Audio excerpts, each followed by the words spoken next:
All right, so why don't you just start by saying and spelling your first and last name? Yes, Gloria Kim, Gloria Kim. Okay, and you're the eldest daughter? I am the eldest daughter of Jongman and Byung-soo Kim. Okay. So, I guess, why do you feel like it's important for you to share your parents' story tonight with us? And what is it that you want other people to know about your parents? I think our first and primary desire is just to raise awareness. Even, to this day, like myself, my sister, my parents, they still can't, they have a hard time believing that they had no idea this was happening in Oregon. And, if they had just known, they may have had the opportunity to protect themselves better, right? Or something.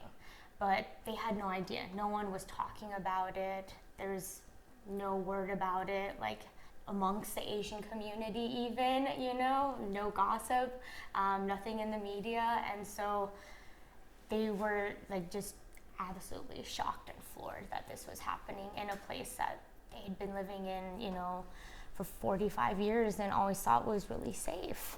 And so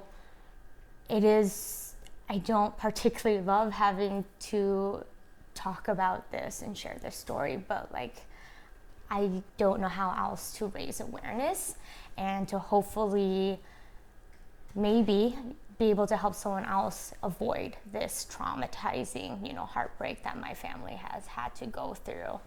And also raising awareness not just within the AAPI community, but also just within the general community. People can't look out for each other. People can't look out for their Asian American friends, families, colleagues if they don't know this is going on. And then once they are aware, I would hope that they would feel compelled to take action in some way, right? Reach out to their elected officials, their legislators, and say, this is an important issue that we care about. What are you going to do about it? I guess those are our main reasons. And then, for my parents, and then I think for a lot of other victims, because I think a lot of the other victims have typically been older Asian immigrants like my parents, there's a lot of shame that comes with being victimized. And obviously a lot of victims feel that, sense of embarrassment and shame for any sort of crime or, experience they have to endure. But especially I think within the Asian community, there's a lot of shame and embarrassment. And so they don't like talking about it. I think that's why it's been hard to get other victims to come forward. And I want my parents and other victims to know that there's nothing to be ashamed about. There's nothing to be embarrassed about. They did nothing wrong. And there's no judgment. The community supports you and will support you if you give us a chance. And I just want to help reduce that stigma and the burden I think a lot of victims still carry to this day about having been victimized by these organized crime groups. So let's go back to what happened. Yeah.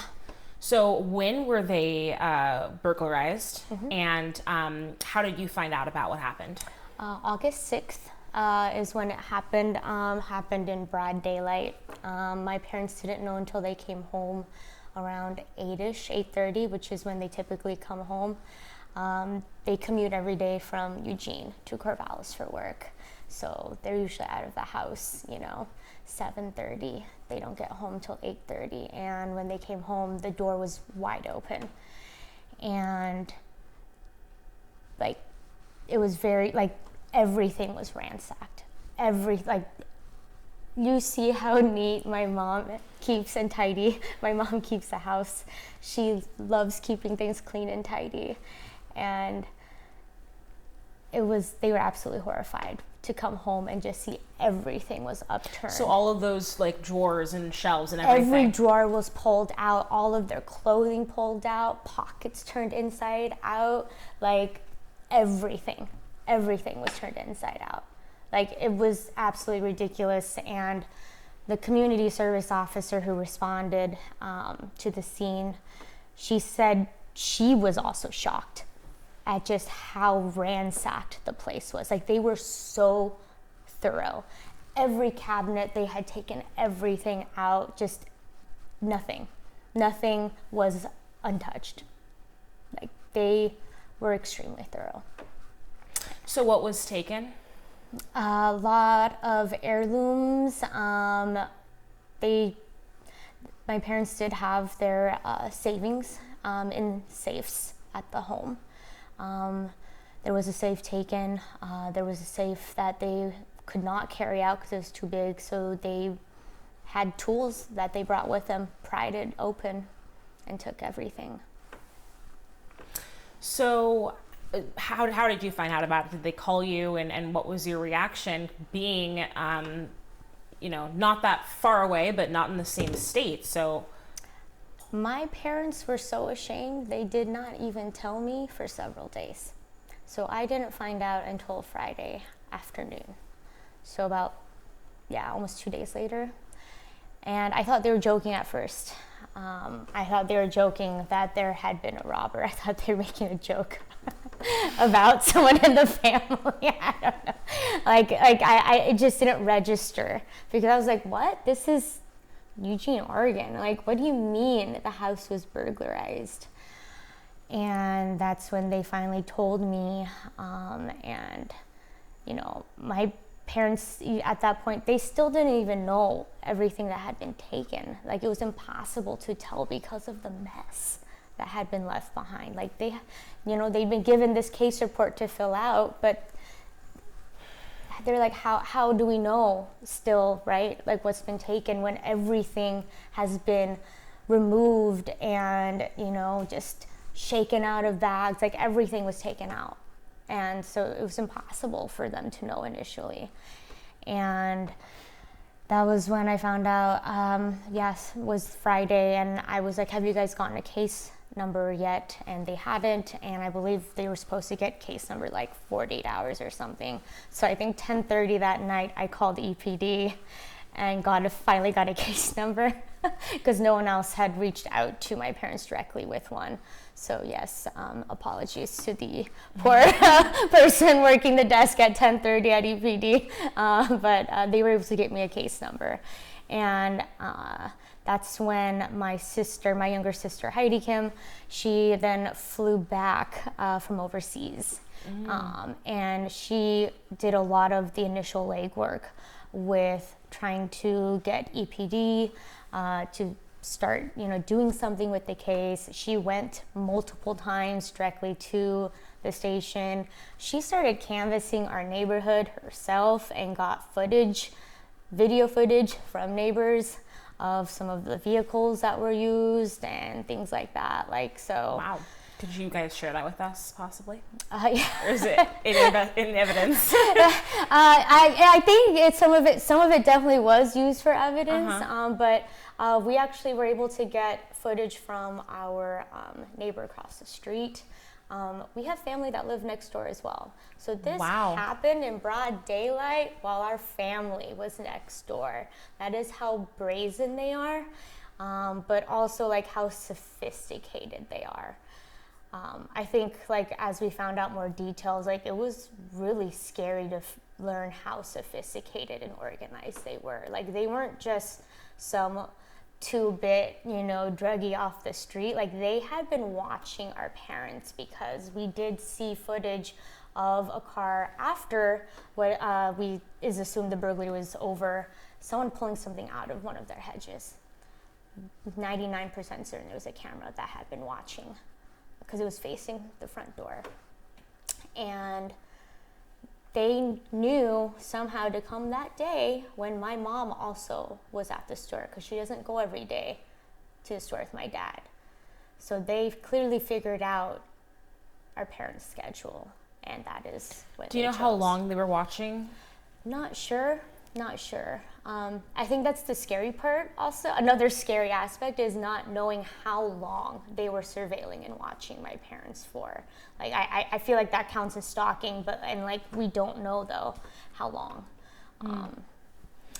What a violation, for lack of a better Yeah. word. It's deeper than that for sure. But so how has this impacted your family and your parents? What has changed around here? How have you changed the way that you interact with them? I'll start with like the good, the positive, I guess. It's made us closer.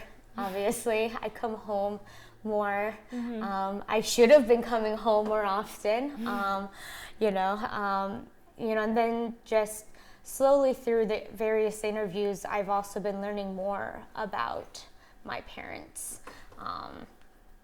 Just learning how, one of the things that my dad misses most or regrets losing most in the robbery were actually his and my mom's wedding rings. I had no idea those meant so much to him because they have actually never ever once worn their wedding rings after their ceremony because they're manual laborers, right? They work with their hands. They can't wear jewelry in their line of work.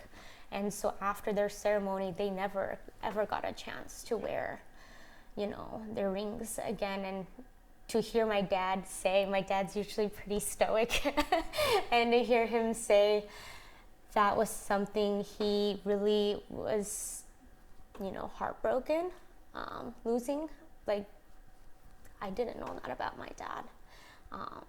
Also, like, learning that he was heartbroken that they also stole, these little tiny baby rings that Koreans give to babies after 100 days. Like, those were also taken. I didn't even know I had them, but they've been saving them. Wow. So, yeah, just learning some things about my parents like that have been really nice and have brought us closer together. And I feel like I've been able to learn more about my parents as individuals and who they are and not just as my parents, right? And, I won't lie, like, I haven't been able to probably spend nearly like that much time with my parents as I wish I could have or wanted to because they were working my entire life. We used to live in Cottage Grove. That means my dad used to drive from Cottage Grove to Corvallis every day for work. And how long have they owned the store? 45 years, I believe. Wow. And how long have they been in? So what's their story? They're immigrants.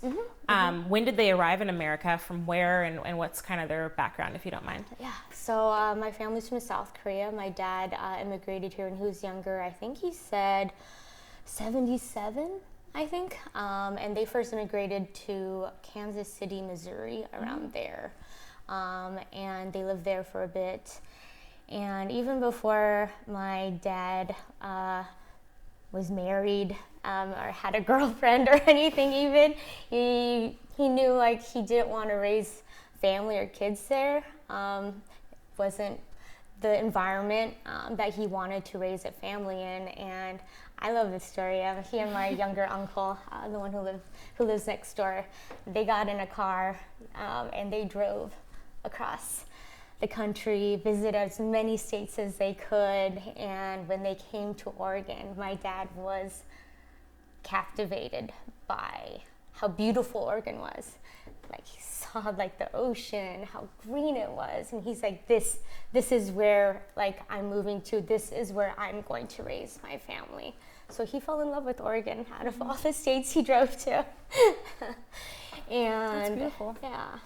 And so I think he said 79 or so is when he came. He and my uncle first came here. And it was tough back then. They couldn't find jobs, really. They lived in poverty and squalor. But eventually, got jobs and were able to start, saving money and everything. And that was when he reached out to our family still in Korea and was like, do you know of any eligible young women? And my uncle, my older uncle was like, actually, yeah, like I have a girl who works like at my office. Nice. And so he went and met my mom in Korea. And I guess hit it off. My dad was very fashionable back then. He was very cool looking. He had long hair and a mustache, which was very unusual fashion at the time for Korean men back then. So I think my mom got a little like, you know, she was captivated by his looks there.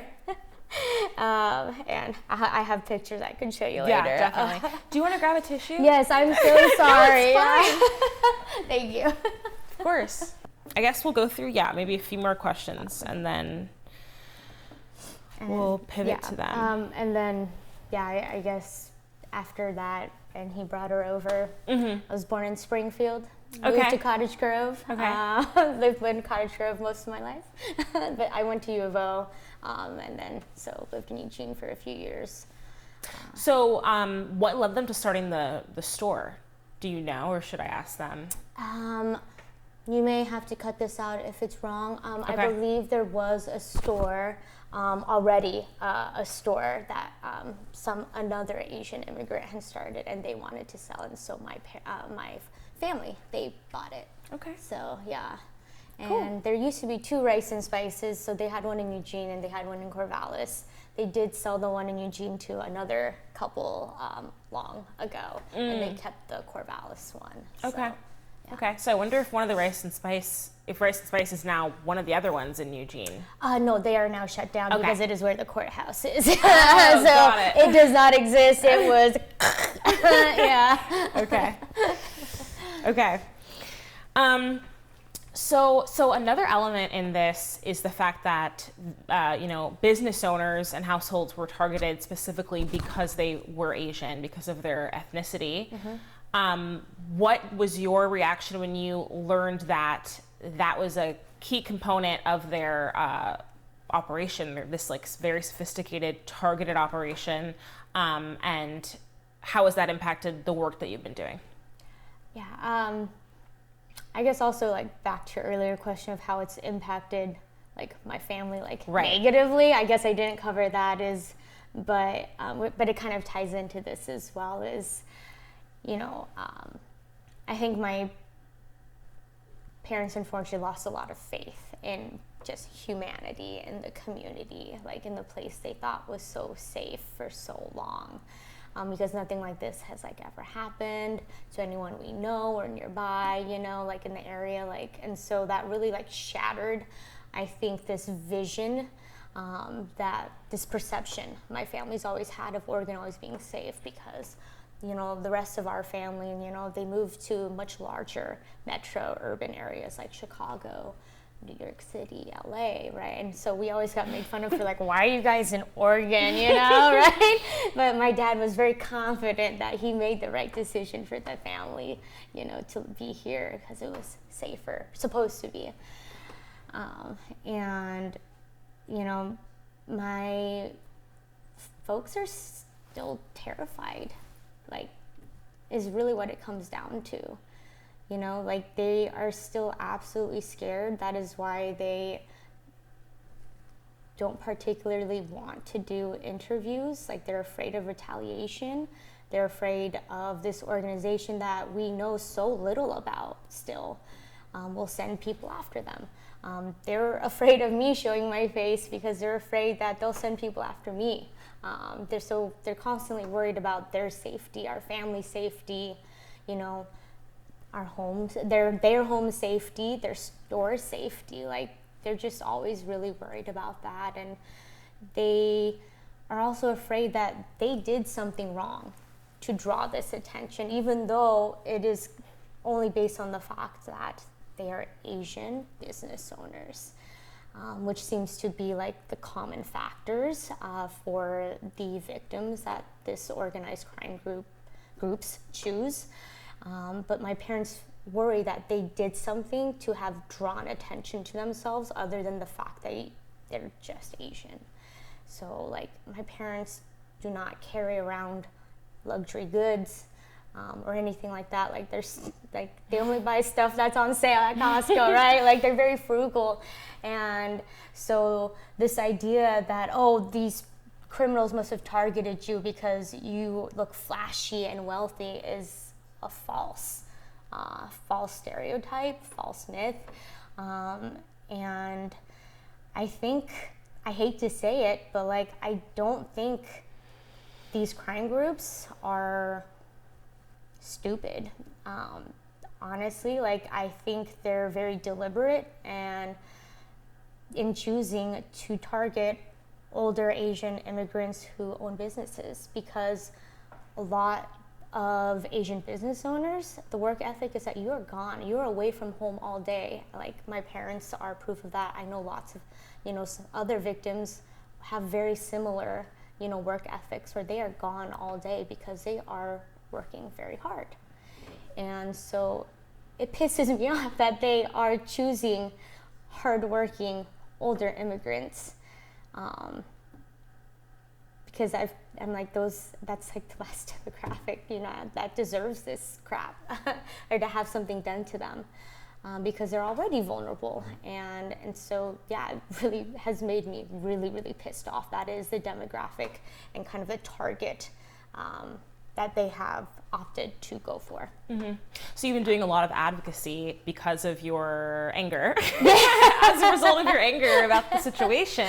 Yes, so I tried. What have you been doing since the burglaries to raise awareness and help other people speak out, be comfortable speaking out if they want to?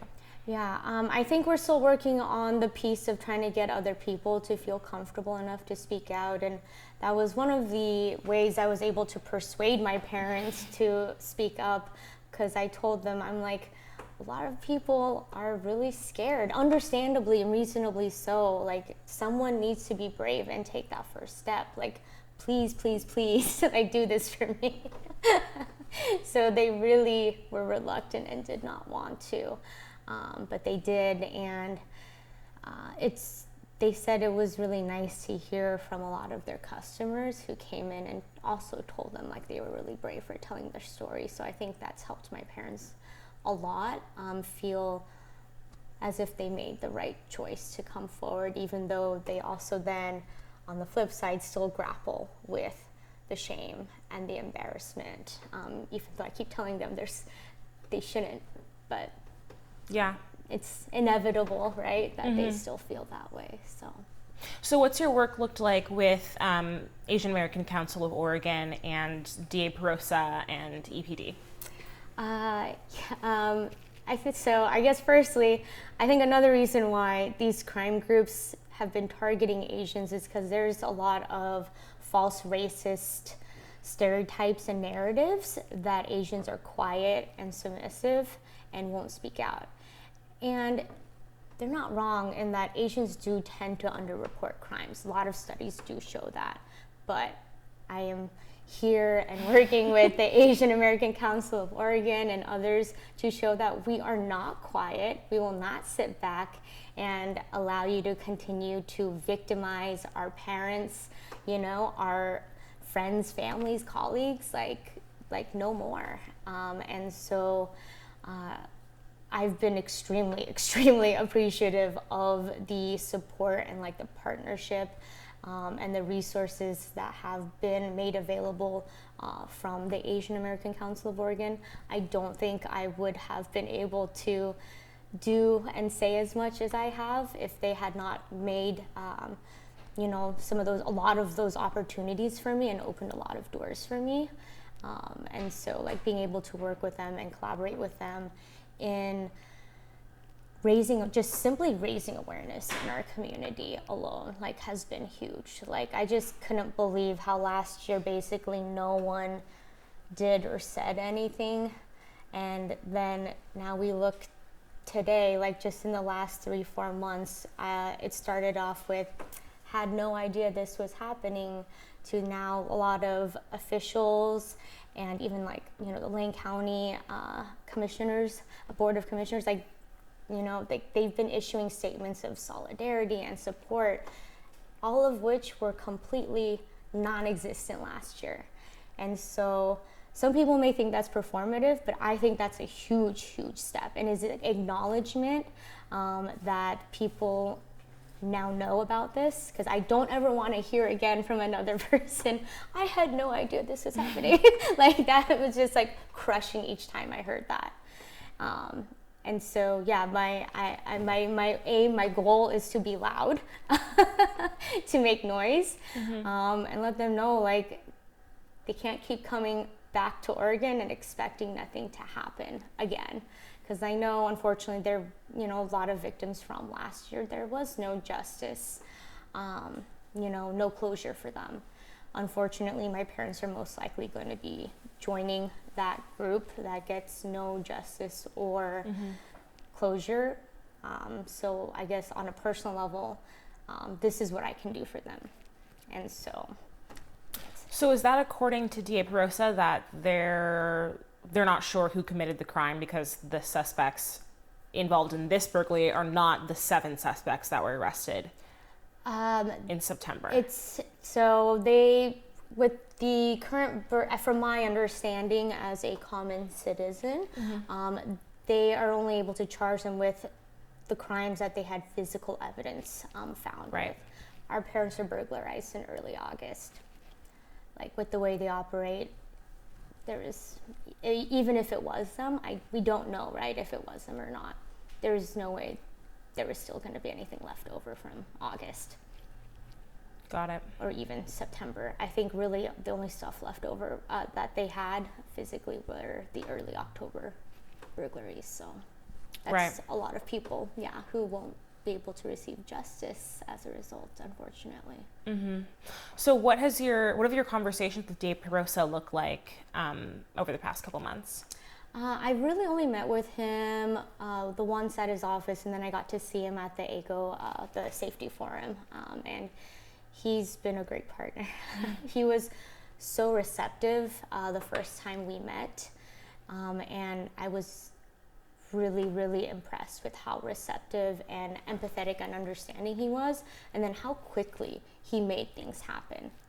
I think he also did not realize the extent of these crimes from 2024, and I think he realized like something had to be done, and so it was really amazing to see how everything he did was actually put into action and happened. So just really appreciative that he is speaking out, and advocating on behalf of the AAPI community as well. And, we understand these are difficult, crimes to handle and deal with on a legal aspect, and so I've been really appreciative that his office has been doing what they can, and then just creating a lot of collaboration. I think we've seen how valuable communication is here. That was something that was apparently kind of missing before, so now there's more communication between the DA's office and all these, different law enforcement agencies and so forth. And so I think just seeing that DA Perosa actually followed through on his, on what he said he would do, really appreciative and impressed. Do you have any critiques of how things were handled early on in the saga where the first burglaries took place, and how local law enforcement responded to that? Yes, I do want to preface by saying I love our detective. He's been phenomenal. Genuinely don't think we could have asked for a better detective. We're very fortunate in Eugene to have a detective who is actually knowledgeable and well-versed in these particular types of targeted burglaries, which is not a privilege or luxury that a lot of other areas of Oregon have. And so I do want to say we are very fortunate to have Detective Waller and his knowledge. Unfortunately, yes, I will say, and sorry Chief Skinner, but yes, they did fumble the ball in the beginning. There were some administrative errors that led to this kind of falling off the radar, and it wasn't until My sister had gone in multiple times physically to the police station, and we kept being told, oh, you'll get a detective assigned, you'll get a detective assigned.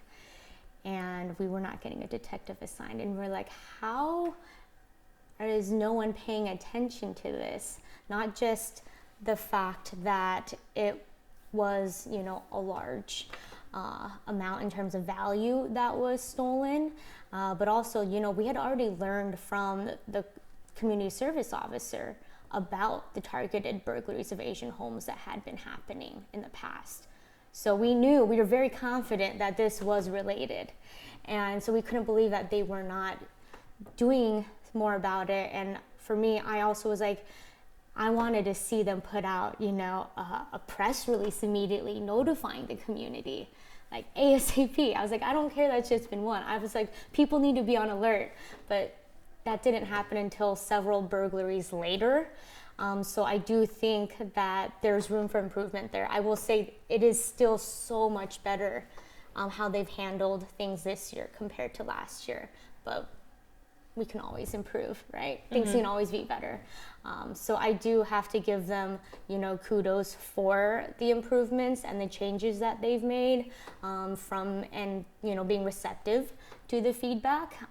So they have improved there, but I do think there's still room for improvement, like especially when I look at how, you know, law enforcement agencies in other states and cities have handled it. I'm like, why can't we do that? Like, you know, like in, I think it was Pennsylvania, even after just one, they issued a news release immediately, and they specifically mentioned the Asian American community is at risk. That's something that I think EPD has been reluctant to state in their news releases when they talk about these burglaries. They'll say, oh, the victims, you know, have been Asian, but then there's no additional warning really specifying that the AAPI community should be on the lookout, should be aware, or that, you know, people should be looking out for their AAPI neighbors. And so I think that's still something we could do better as a community. Yeah. So what else do you think needs to be done? And I guess, is there any sort of, I guess what's been done for your parents since then? You talked about the case, but I know there's also the fundraiser, a lot of community support. And what else do you think needs to be done? Well, there's a lot of things that I would like to see done. Firstly, obviously, I would, you know, and I won't deny we've already seen improvements here, right, is actually keeping the suspects in custody.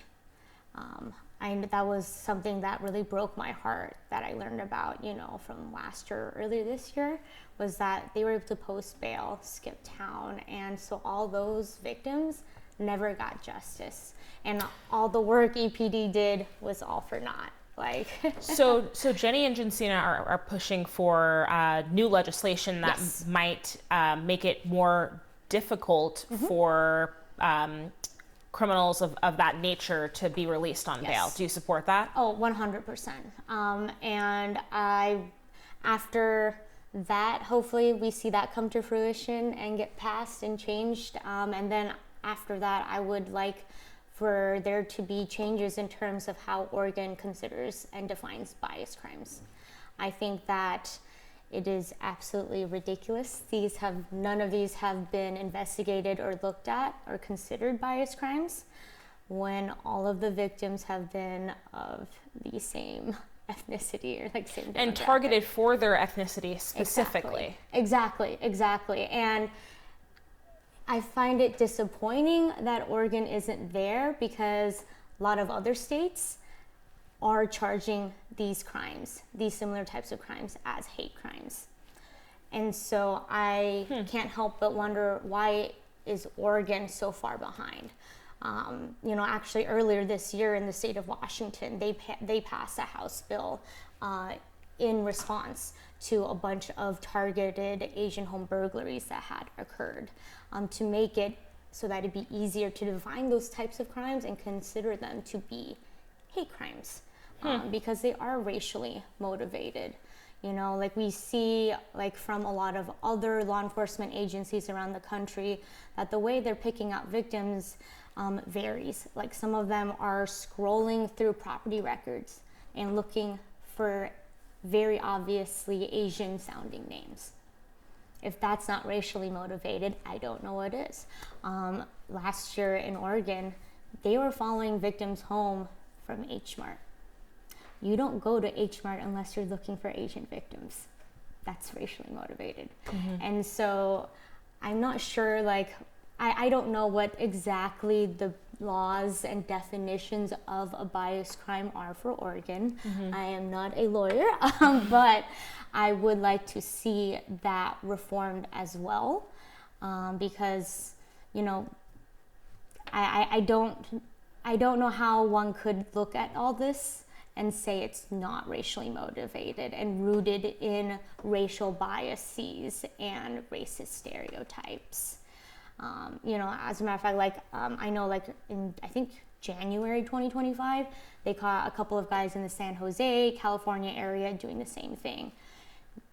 They charged them with hate crimes as well. Like, so we see precedent set in so many other places. So I'm just wondering when Oregon is going to get there as well. Yeah. Okay. I was like, almost left it. So there's also the aspect that a lot of these suspects are from South America. Most of them are from Colombia specifically, and they're here on expired visas or completely undocumented. Some of them claimed asylum and were granted asylum.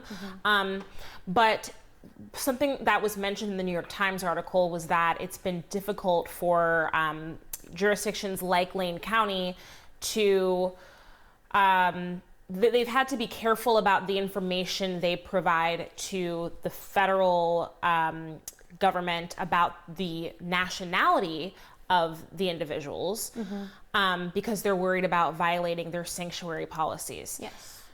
Do you think that might need to that our sanctuary policies might need to change when it comes to people that have been arrested for targeted crimes like this, or do you think that's not much of a factor that you're concerned about? I think it's a little more complicated than that, because also, like, Oregon has such strict sanctuary laws. Yeah. It's hard for them to even know at times if they are being provided with their actual real date of birth, their actual name, or, you know, and all that, or they're just providing names and information from a stolen, like, visa or identity, right? Like, it's really, I think there's a lot of layers of complexity to that I don't think, you know, loosening sanctuary laws is going to fix either. And so I think that's why it'd be nice for, you know, our local law enforcement agencies, you know, local DA and state, to be able to get some federal resources, because they would have the means to be able to assist and verify. And, you know, there have also been cases where we're finding that, you know, they gave fake names and identities, and then later on they find out, after running prints, you were arrested for doing the same thing in another state under a different name. Is that even your real name? Who knows, right? So there's, like, I think it's a very complicated issue, and I don't know if there is a straightforward or easy, like, solution on how to handle that, because they're clearly very organized and sophisticated, and there's a lot of layers, and we don't know anything about this organization and how they operate. So even the names that they were arrested for in another state, those could have been false, fake names as well. I don't know. So, and I don't know how, you know, local police are supposed to be able to determine that without federal assistance.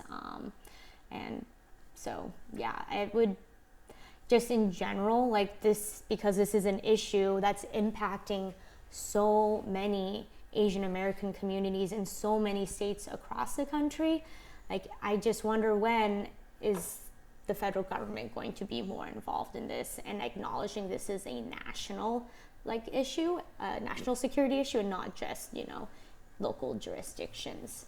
So yeah. I think back to, when some of those professional athletes were burglarized by a very similar South American crime group. FBI was all over it, right? And they caught those guys within months. I'm like, it's one of those, if he wanted to, he could. If they wanted to, they could. And so, yeah, I know there's some complications and there's strings attached that come with receiving federal assistance, but I'm hoping that we can get it without having to, I guess, betray our values, and as a state, yeah. As a state, exactly. Yeah. I don't want that, and I don't want this at all to become some sort of demographic versus demographic thing either. I don't want people to turn it into that either. And I hope they don't, because that's not the problem either. And so, just criminals are criminals. It doesn't matter if they're documented or not. If they're committing criminal activities, especially hate crimes, I don't care if they're documented or not, frankly. Yeah, so. Of course. Okay, is there anything else that you wanted to mention? I think I've gone through most of my questions. I guess just want to reiterate that, the Asian community, can be loud, as loud as they can be and they want, but we really do need allies, from the whole community, and I really hope we can get that support from, the rest of the community as well, because that's really, at the end of the day, is what's going to help us drive change. It's not going to be enough if it's just Asian people screaming into the ether, right? We need the entire community to rally, to come together and say, we are not okay with this happening, and that we need to do something about this. And so that's really, I guess, also what I'm kind of hoping for, that people can rally to support this. Because I, still technically have lived in Oregon for most of my life. And so I will still always consider Oregon home. And right now it feels like I don't recognize Oregon anymore. This doesn't feel like the Oregon that I grew up in. And, I fear for my parents, and I fear for my family that still lives here in Eugene, Oregon. My dad's afraid to drive anything but a black cargo van to work, because he's so afraid that driving anything else will attract attention, because once again, they still feel like they did something wrong to bring this upon themselves. And so, I just hope that, other victims also, may feel brave enough to come forward, hopefully reach out, and also want to tell their stories. And people can realize they're not alone, and that they didn't do anything to deserve this, and that we can rally together, and bring about change. And we are not the quiet demographic that they, these criminals think we are. So yeah, I want them to know, don't come back to Oregon. Yeah, definitely. Well, thank you so much. I really appreciate you. No, I appreciate you. Thank you so much. Okay. So how long have you guys been married for? How many years? 37. 37 years. Beautiful. So how has your experience been living in Oregon? I know you were originally, or you raised your children most of the time in Cottage Grove, and then you moved to Eugene. What's been the experience like living in this area up until now? Used to be very safe, nice place. But after this happened, I cannot trust anybody. Really, really sad. My whole life is disappear, seems like. Really, really, I'm sad. My whole, really, really, really sad. Can you share what was lost in the burglary, and how you felt when you came? Your daughter said that the entire home was completely ransacked. Right. What was that like? I'm sure it was such a violation of your privacy. Very shocked. Whole room is upside down. Otherwise, we make a mistake to lock the door. Because the door is whole open. We get in and everything is just I cannot stand it because all my things are gone. The number one I lost very sad is we don't wear the wedding ring because I'm working.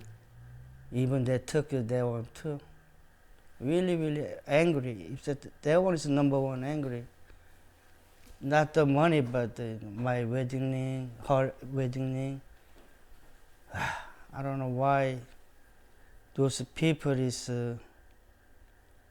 target us. Otherwise, the house is most safe place in my mind, but it's not now. Always I've been watching the outside, making me more nervous.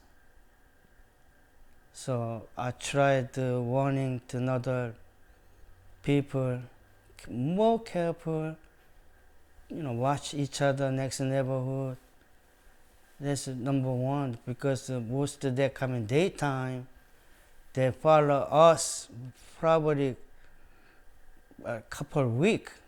They find out where we live, where we work, and what days empty the house. They knew. And they target the daytime. I don't believe. They come in daytime, break out everything, they disappear. And I heard about the police got 7 of them couple weeks ago. They bail out. Feels like my money, they bail themselves. I'm really upset. They're supposed to put in the jail. Really, they're supposed to put in the jail, but they're free, they're gone. What are you gonna do? Seems like I'm very stupid. I know that I'm stupid. Still feel really, really still angry. My mind is really angry. Every night, seems like I cry every night because my life is really upset. Really, really upset. Still, already a couple months passed. Really angry. But a lot of people support me and my wife, so I can stand up. Sometimes still, I don't believe myself. It's my fault. Maybe my fault too, because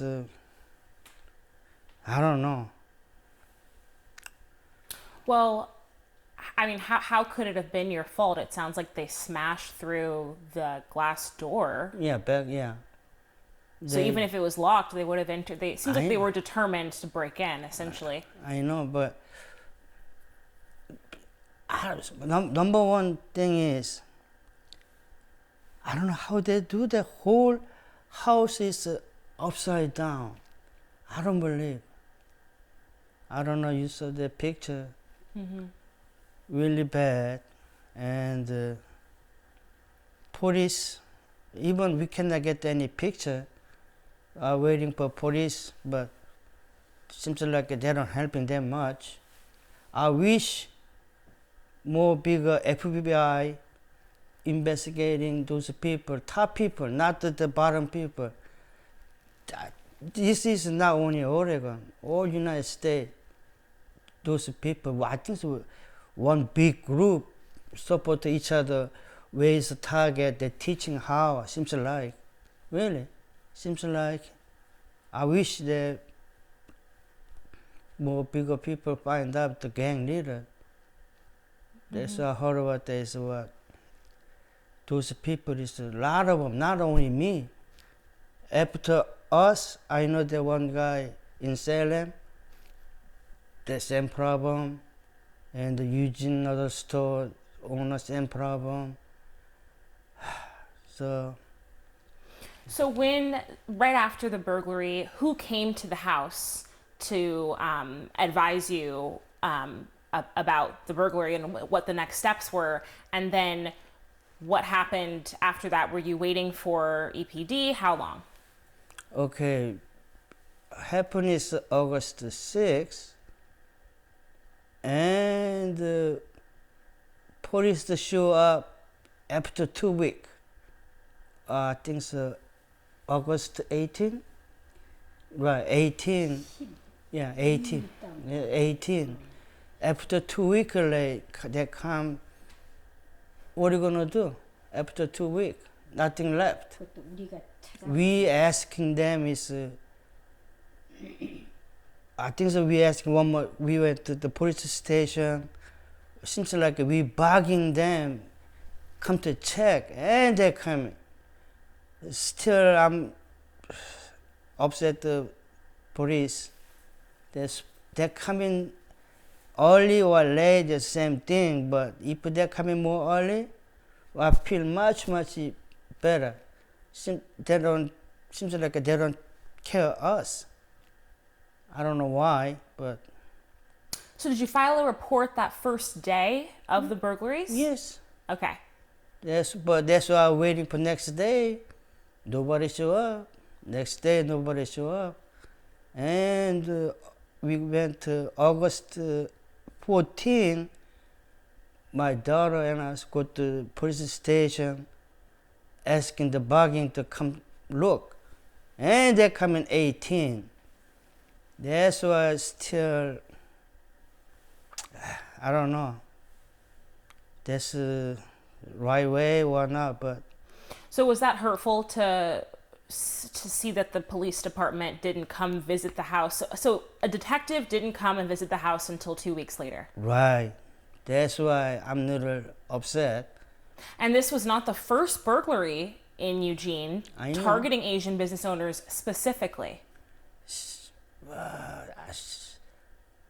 I've never heard about the burglary thing. So if we knew those kind happen, I'm more careful. I've never heard about that. And then after that, I saw the news is all over the place, whole United States, in Oregon too, and Portland, Beaverton, Salem, and Eugene. I wish they're warning us more careful. Maybe little different story, but what can I say? Mm-hmm. So how has the broader community supported you guys after the burglary? I know a customer started a GoFundMe, and that's been pretty fruitful. It's amazing that I never expect this, but a lot of my customers worry about us. I've been in business almost 40 years, so I feel much better. I do not bad. People worry about me. If I'm a bad person, nobody care, right? So always, I don't know. I don't know how long I can work. Sometimes I'm very tired. I better do this. I'm almost 70. I already retired. I better working again. Mm-hmm. Thanks for those people. But. So are you hoping to retire soon? why not? Because I don't know. Still, I'm missing a lot of my customer. I'm still working till, my customer. I know there's a lot of around 40 years old people coming. They bring their own kid. When they're young, they come to my store. They're growing up. They make their own kid. Very surprised. I've been here too long. That's a lot of fun. Sometimes I cannot remember their face, but they remember me. Even a lot of international students, they finish school, they go back, they come back. Still, they remember us. I'm very happy. That's why I'm still here. You cannot, I don't stay, but I'm really happy they remember me. Yeah, very happy. So is the GoFundMe replenishing your savings that you had? Obviously, it can't replace the physical things that you lost, but is it at least filling that void of losing your life savings? Yes. But money is they're not important, but I thank you for people that take care of us. Money is not the money. I'm very happy with the people thinking, nice way, because I'm not thinking people asking to fundraising, but I said, but still, I'm really happy people worry about me. So, the money is they're not important. We are okay, everybody okay. That's number one. The money is, I got two daughters, so they said they're gonna take care of us. That's I'm okay, right? Yes. Can I? Of course. I think for my dad also, it was less the literal loss, like the literal financial loss, but like what that money, the savings represented. It was, 50 years of him toiling away and saving every penny he could since he came to America. And it was a representation of the sacrifices that he and my mom made in order to give a privileged life to my sister and I, to get us an education and, just enable us to never have to worry about anything. And so that's why he worked 360 days a year for the last 40 years, 45 years. And losing the money made him feel like his sacrifices were for nothing. Like he missed a lot of, my and my sister's life milestones. He missed us growing up a lot, but we understood because he was working to take care of us. Like our mom couldn't even fly back to Korea when her mother died because she couldn't be away for that long. Like my parents made a lot of sacrifices in order to be able to save that much. And like he missed my sister getting married. Like he's missed a lot of milestones, and so the loss, it's less like the financial loss, but like the sacrifices he made were all for naught is kind of how he feels, I think. And and I'm really appreciative. My sister and I are both so appreciative of all the sacrifices that you've made for us. And I hope you know that. And we're also just like incredibly proud. Like we had no idea they had saved that much, and we are so proud of them for coming with nothing and having been able to accomplish that. Like that is so impressive, and like we're really proud of our parents, like regardless. Thank you. I hope you know that. Yeah. If you could stop smoking though, that'd be nice. Yeah, that's another thing I'm mad about. He was doing a really good job. My mom was doing a really good job of getting him to stop smoking cigarettes, and he was almost there. And then that happened. And he was like, I need a smoke. Yeah, so that is something I'm angry about. Well, that's understandable. But maybe you can quit again. I hope. But, like, yeah, I don't know. We've never been on a trip together as a family ever because he doesn't take time off, so it's not feasible to go anywhere. No, always this sorry for my kid. You don't need to be. It's fine. No vacation, especially my wife. We don't get the vacation. I don't know why. So seems like a sand top. I make a sand top and disappear. But we're okay. I can stand up. I hope I'm okay. I'm really proud of you, and I'll let you know that, right? We're all really proud of you guys for having the courage to speak up. No, this. It's hard. It's hard. No one else wants to. I hope so.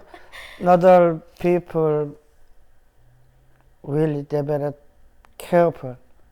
Really, that's I want to warning the people nowadays. Really careful. Those people know us, the Asian people. I don't know how they know how they get in the house. They come in daytime, you know. So How does it feel being targeted for your race, though? because this is not those thing the people. They knew the Asian people have some money all the time. They knew that. That's why they target us. They're all Asian people. I don't know how they find out that where we live. I don't get it. I don't know how they're following us. I don't know how they got a lot of different groups. They find something and they come in target. Just maybe 30 minutes, boom. You know, something like that. Really. But when the burglary happened in August and you spoke to the detectives 2 weeks later, did they tell you that you were targeted because you were an Asian business owner? Did you know that? When did you find that out? And the news, because You found that out from the news. yeah, in the Philadelphia news, also the YouTube, same the Colombian gang, same thing. They target all Asian people, business people. That's why I find out, and now we know that. I think the police knew that the Colombian gang is here. They knew, but they got them and they free. That's what I don't understand. We got confirmation actually the following Sunday from the community service officer. Okay. So she said upon arriving she was very confident it was related. Okay. I did not get to talk to her until that Sunday, so several days later, and that was when she told me that over the phone. So that's when we started to suspect that was the case. Okay. Yeah. But then, and so speaking with EPD, like after that fact, that was a part of the conversation that. No, the community service officer is technically not a police, officer. Right. And so we didn't get any info from EPD until Detective Weller came on the 18th. Right. Okay. Or actually, sorry, that's why. Until my sister got to meet Sergeant Evans and got him in front of her physically that Thursday before the 14th, I think it was, yeah. Okay. I have a timeline. Okay.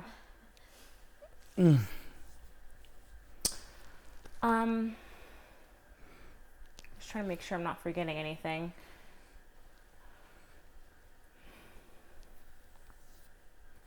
So you immigrated from South Korea Yes. And did you always have a feeling of safety and security while you were in Oregon? Right. That's why I'm here. That's why I love in Oregon. So I don't like a big city. That's why I don't like a big city. I don't like LA. I don't like San Francisco, Chicago.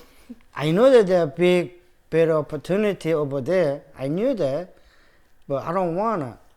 I wanna be, my family is a safe place, but not now. But But tell her the story about you and Samchun driving across the country when you were younger. Yeah, so tell me how you chose, expand a little more on how you chose to settle down here in Oregon, in West Oregon.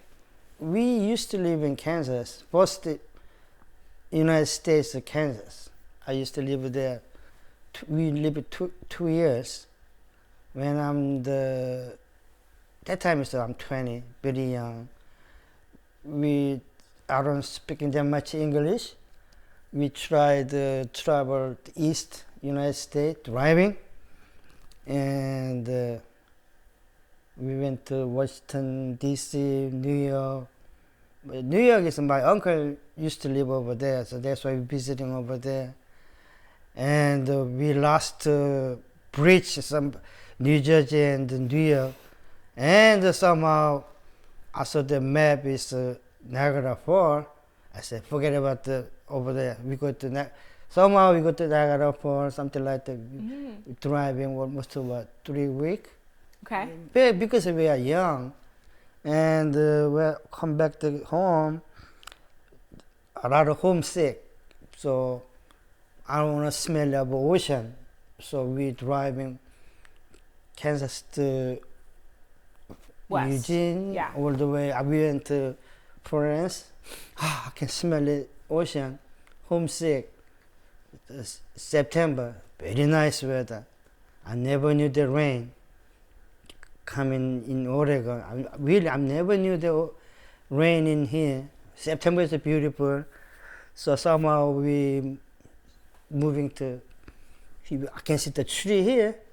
Kansas, they don't have any tree. So we moving here, and we starting the own working couple place, try the own business. That's why, because that time is family is number one. All together, we support each other. We growing up, helping each other. That's why we coming this far. Because we helping each other, working together. Yeah, very happy. But I'm okay. I hope. So are you not paranoid being here? I try to be normal. Really, I try to normal. So I'm thinking, first couple days the burglary. After that, the police never show up. So the stupid idea, but I better killing myself. Maybe police coming, maybe urgency coming to check the case. Even I'm thinking that way too. But I got to my kid, my wife. I better take care. So just thinking, really, really. After 1 month, very hard to sleep. I cannot sleep because I wake up all the time because angry. It feels like stupid myself, angry myself. But now I'm okay. Much better. I hope. I'm glad. I hope I'm okay. Always a lot of customer come in. They support me. They say, "You okay? You okay?" Always a lot of people. They find the news and they're asking me, "So you okay?" So that's why I'm still. I hope I'm okay. Okay, we should probably wrap up soon. What would you What do you want the broader community to know about your experience and about what they can maybe do to support the Asian community that's been targeted? Not only Asian, but every business, small business people, the kid go to school, both the parents are working together. If somebody have a restaurant, small store, always the house is empty. Not only Asian community, a lot of Mexicano, everybody the same problem. Houses are empty. So I hope that those people ask each other next neighborhood, watching each other, who's coming, who's going. Not only Asian, whole small business people really more careful, really careful. Watch each other, the next neighborhood. That's how I want to tell them. It's not like me. More careful. You can say you not lost anything. I hope.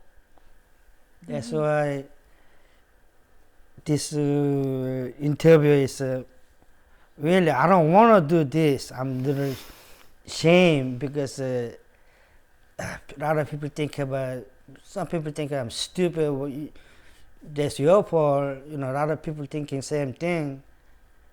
But just I'm warning the small business people, really careful. Don't put anything, put someplace. Otherwise, a house is the best place. It's not.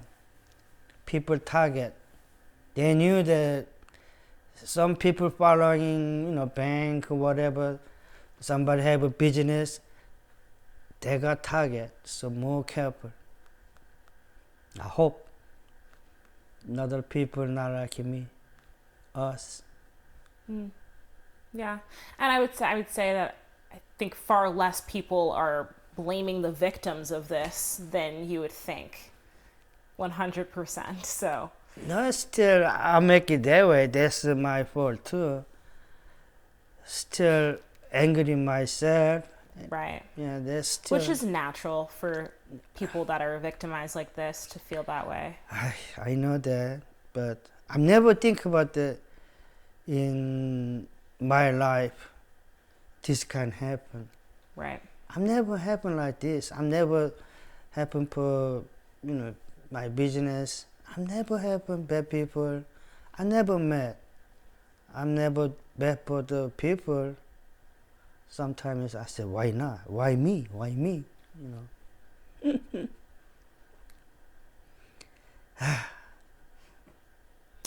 I know you mentioned in the New York Times article, they ended it talking about how your view of America has changed. Is that true? It's rather probably this Colombia people, whatever. A lot of them is probably illegal. Okay, a lot of young people, I hope, get a job. They got a lot of job. Don't be the easy life. They think about is stealing somebody's stuff is easy life, easy to get it. But after they coming older, nothing.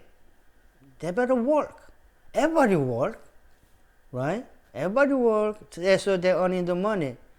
But a lot of young people, they're going to easy way. They say, quick money. It's not. The life is not that way. Has this changed the way you think about sort of the American dream that you have created for your family here? Now it's but my dream is completely finished. I hope so. Otherwise, I make it. My dream is almost there, but after this happen, feels like a dream is done. Maybe seems like I'm working for nothing. Really, I'm working for nothing. That's why I'm angry myself. My dream is to be, my family is happy. number one finance thing, everything. But after this, because we never get to vacation together, I feel really sorry for especially my wife. She working too much. I really, so after this happened, I'm thinking about my life too. I said, what I do whole my life? Nothing. I really feel sorry for my wife and my kid. I hope so I can stand up. I hope. But still, America is, if you're working hard, you can get it. Right? Really, America, that's why it's America. I love the America. You working very hard, you can earn. But not the easy way. They don't have any easy life. You better working hard, you better gain. Nothing free, you better working hard. I'm working hard. I don't complain. But still America is, that's why I dream. Everybody coming working hard. Nobody say anything. You working hard, you can gain. If you don't working hard, you don't get nothing. All right, is there anything else that you wanted to share? I don't want to hate each people, but I hope the young people don't go eat bad way. They don't have an easy life. Just to get a job. I say, get a job, working hard, growing your own family. If you do the best stuff, what are you going to do after their kid? How are they teaching? Oh, I'm stealing somebody money. You're not teaching that? No, that's not nice. So I hope so these people learn something. I hope their life is, I don't know. I say, get a job, working hard, and gain. That's the American dream. Now almost there. American dream. I'm okay. I'm still okay. I can stand up. That's why I'm working hard. I don't asking the people to borrow money, nothing. I don't asking the government to borrow nothing. I'm working my own. I stand up. That's why I'm working really hard. All right. Well, thank you Okay. so much Okay, thank for you. being willing to talk to me. I really, really appreciate Thank you. it. It's nice Really. to meet you.